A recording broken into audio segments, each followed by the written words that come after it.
Baik, pertanyaannya, suami lagi kepengen, istri nggak mau.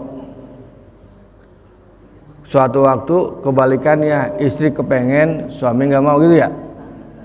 Begitu ya? Apakah hukumnya sama? Kita sering membaca fikih-fikih klasik itu lebih kepada menghukumi seorang perempuan. Bahkan ada banyak dalil yang digunakan untuk itu.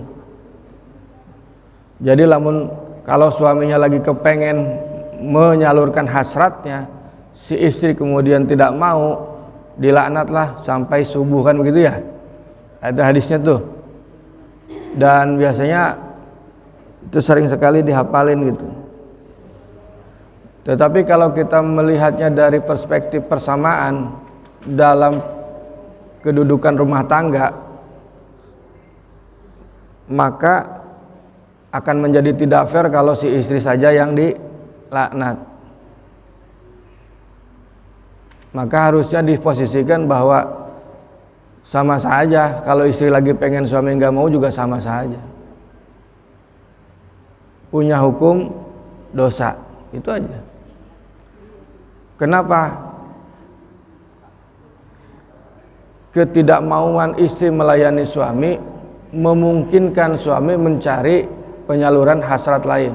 Nih, ibu-ibu dengerin nih.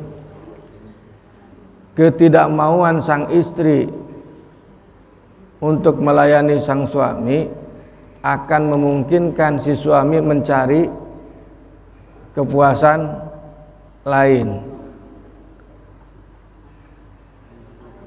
Bisa jadi dia mencari kepuasannya dari wanita yang tidak halal. Karena itu untuk mencegah itu, kalau dalam bahasa usul fikih itu syaddud dari'ah, mencegah kemafsadatan yang lebih parah, itu adalah wajib. Daripada nanti suaminya ngerental, Pak, ngerental ataupun bawa bini orang, ya lebih baik harusnya bukan lebih baik, harusnya dilayani istrinya. Pertanyaan selanjutnya adalah ketika istri tidak puas terhadap suaminya juga sama, takutnya dia mencari kepuasan di tempat lain atau bersama orang lain. Karena itu dua-duanya punya posisi yang sama. Jadi lamun istri diajakan embungnya berarti dosa. Suami diajakan gak mau, nya dosa. Sarua we. Geus itulah cenah, cicing bari cicing geus cicing. Bae cicing jadi cenah. Itu begitu, Pak. Sama saja hukumnya, tidak boleh. Dosa.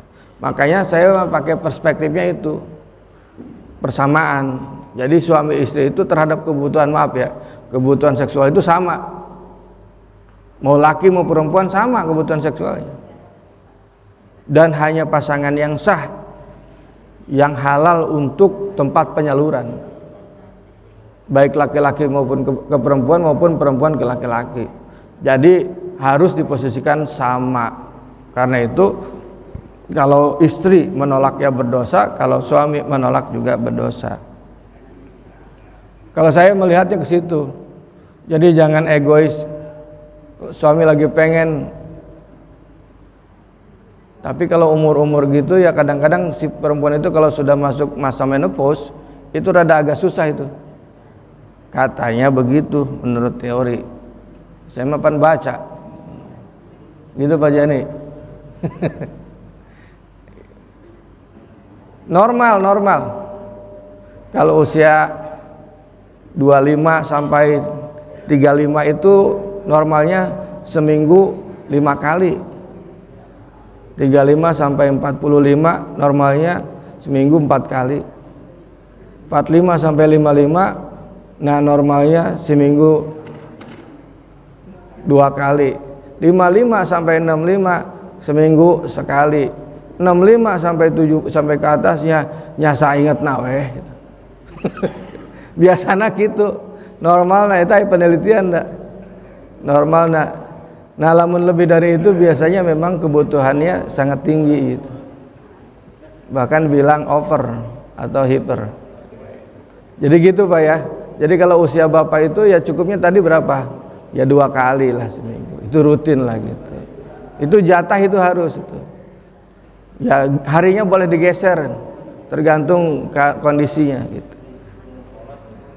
Iya, itu tadi usia yang mana gitu. Benar Pak Haji ya. Boleh itu. Sama perempuan juga usia-usia segitu. Coba kalau misalkan punya potensi yang tadi itu ngerental gitu, itu di usia-usia yang itu 25 sampai 35. Ya. Tapi dah lelaki mah nepi ka geuring di rumah sakit ya ningali suster herang mah dah semangat deui. Lelaki itu mah dah bapak-bapak sok itu keur geuring ya diinfus ningali suster herang geulis sok itu lalaki mah geus kitu nya kahayang mah gede keneh kan kahayang mah gede geus kolot ge da hayang ningali eta mah da resep deui ya itu normal itu normal saya kira itu ya aja ya sama-sama dosa kalau menolak itu karena itu penting sekali untuk melihat kondisi satu sama lain. Iya, dan punya kesepakatan.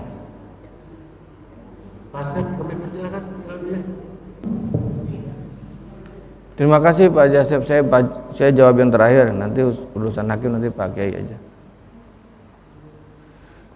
Yang pertama, orang berangkat haji itu ada syaratnya. Satu, syaratnya istitoah.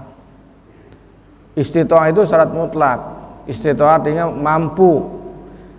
Mampu di mana? Satu, mampu secara ekonomi, artinya ongkosnya ada, lunas lah gitu.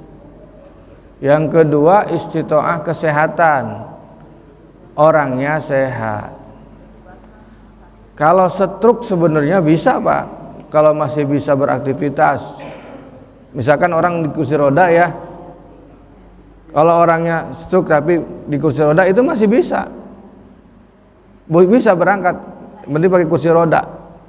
Yang penting dia tidak stroke itu masih termasuk kategori yang dibolehkan untuk diberangkatkan. Tergantung dokternya, tergantung kondisinya gitu. Nanti dokter akan melihat ini bisa tidak untuk melaksanakan itu. Kemudian si dokter itu kan mengeluarkan surat istitoah bahwa orang ini mampu atau istitoah untuk melaksanakan ibadah haji. Nanti bahwa orang ini tidak akan mampu melaksanakan ibadah haji. Itu. Jadi kalau misalkan tiga-tiganya kasus itu ya boleh-boleh saja. Sehingga dia bisa memilih. Kasus yang pertama ketiga-tiganya tidak berangkat karena semuanya satu, yang nggak usah berangkat, yang nggak apa-apa nggak berangkat. Kasus yang kedua salah satunya berangkat karena satu yang berangkat itu sehat itu, ya silahkan berangkat juga. Tapi yang kasus ketiga karena istrinya sakit, nggak ada yang ngurus, akhirnya dia juga tidak berangkat, ya nggak apa-apa juga. Itu mah nanti melihat dari kondisinya. Menunda keberangkatan bukan membatalkan ya, menunda keberangkatan itu boleh. Dan tidak masalah secara fikih itu boleh. Kenapa? Karena niatnya dia bareng-bareng sama istri. Walaupun gini ya, kalau ibadah haji itu kan enaknya bareng Pak, suami istri enaknya bareng. Jadi ibadah haji itu enaknya bareng. Tanya aja ibu-ibu ya, enaknya bareng atau sendiri Bu kalau ibadah haji? Enakan bareng sebenarnya. Walaupun ibu-ibu ada juga yang berangkat sendiri, tapi dia kalau suaminya masih di rumah, ibu-ibu berangkat sendiri, sehari-harinya kepikiran suaminya, sehari-harinya pikiran semuanya. Itu pasti itu. Ya karena itu dia memutuskan untuk tidak berangkat, misalkan demi pasangannya, ya nggak masalah, ditunda aja keberangkatan untuk mengobati pasangannya itu, baik istrinya maupun suaminya, sampai tahun depan mudah-mudahan sembuh gitu. Jadi begitu. Jadi nggak masalah menunda keberangkatan, boleh. Jadi tidak masalah. Secara fikih boleh menunda keberangkatan. Itu untuk haji ya. Jadi intinya tiga-tiga itu boleh saja dilakukan, tidak ada yang dilanggar. Jadi boleh saja dilakukan. Karena itu kalau orang yang sudah daftar, Bu, daftar haji ya, tolong dijaga kesehatannya. Biasakan berlatih sa'i lah. Dari sini sa'i ke Karangpawitan, tawaf di Karangpawitan 7 kali. Udah gitu pulang gitu. Terus begitu supaya sehat. Apalagi kalau sudah tahu berangkatnya tahun ini ya, tahun depan misalkan, harus rajin-rajin olahraga. Saya kira itu ya jawabannya ya. Kalau untuk yang hakim ini biar lebih paten, kita dengarnya dari Kiai saja. Pak Kiai mohon, mana Pak Kiai? Kiai mohon bantuannya.